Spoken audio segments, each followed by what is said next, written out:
1.1 Organisasi dan manajemen.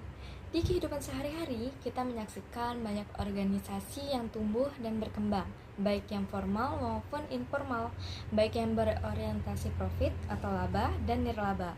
Organisasi formal itu sendiri merupakan organisasi resmi berbadan hukum atau telah didaftarkan pada pihak otoritas untuk mensahkan, sedangkan untuk organisasi informal adalah organisasi yang timbul apa adanya dan tidak terdaftar, tetapi memiliki aktivitas tertentu. Organisasi merupakan sekelompok orang yang diatur sedemikian rupa dalam upaya mencapai suatu tujuan tertentu. Organisasi juga dapat diartikan sebagai suatu wadah bagi sekelompok orang untuk bekerja sama agar dapat mencapai tujuan bersama.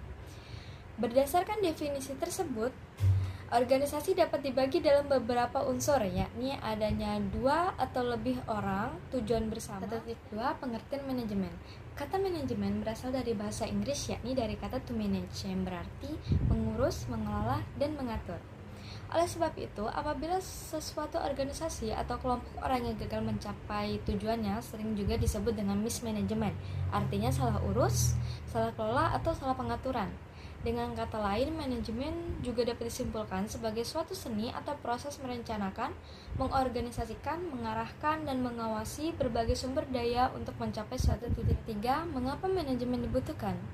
Untuk menjawab pertanyaan tersebut, perlulah dipahami esensi daripada manajemen itu sendiri. Dari pengertiannya, kita paham bahwa manajemen itu adalah keterampilan atau kemampuan seseorang untuk mengelola sesuatu urusan atau kegiatan.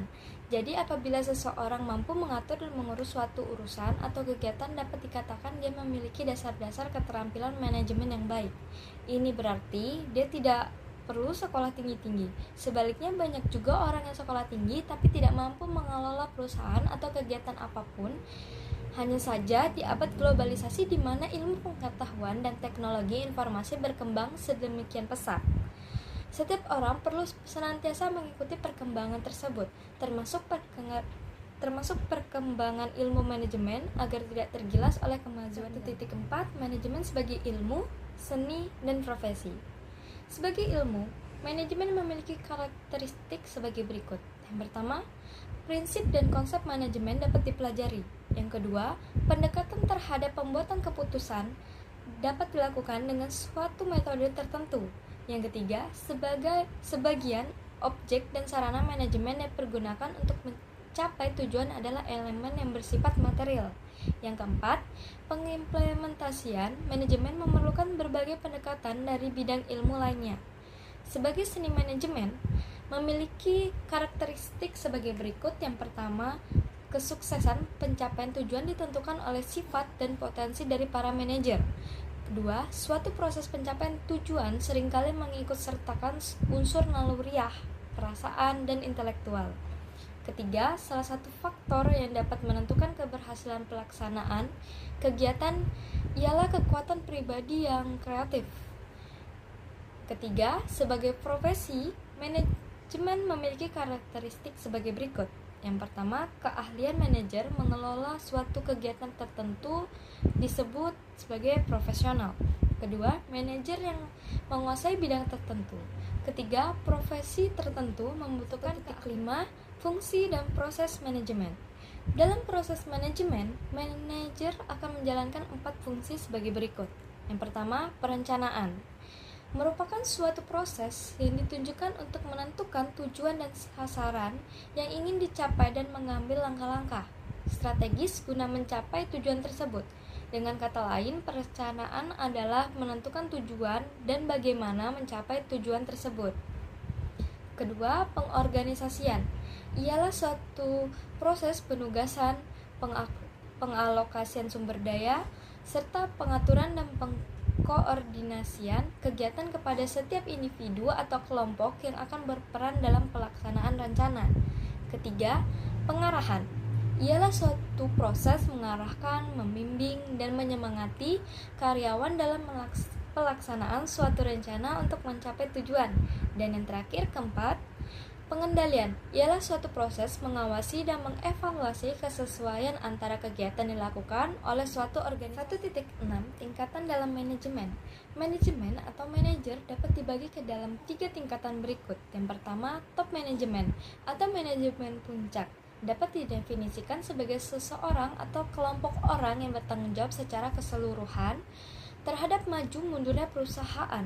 Tugas utamanya adalah menetapkan tujuan, strategi, dan kebijakan perusahaan secara umum. Yang kedua adalah middle management atau sering disebut dengan manajemen tingkat menengah. Merupakan seseorang atau sekelompok orang yang bertugas menjalankan kebijakan yang dibuat oleh top manajemen.